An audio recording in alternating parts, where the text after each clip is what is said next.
அந்த க்ரௌனை எடுக்க சொன்னானே ஒருத்தர், அவனை கொல்றது ரொம்ப ஈஸி. இங்கே பாருங்க.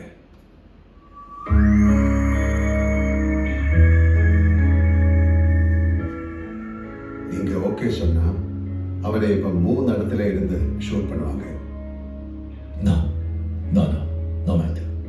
நான் சொன்னேன்ல, இப்போ என் பையன் அவன்கிட்ட தான் இருக்கான்.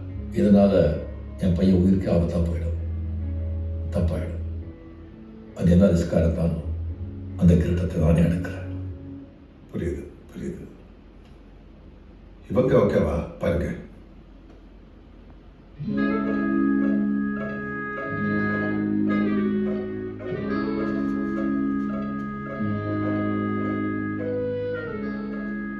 என்னை நம்பி வந்துட்டாங்க. அப்படியா? Excuse me? Can I use the western bathroom? Yes. Thank you. எதுக்கு நான் இவனை நம்ம ரேடியோ சிலையை வச்சுக்கிறேன், பின்னாடி யூஸ் ஆகலாம்.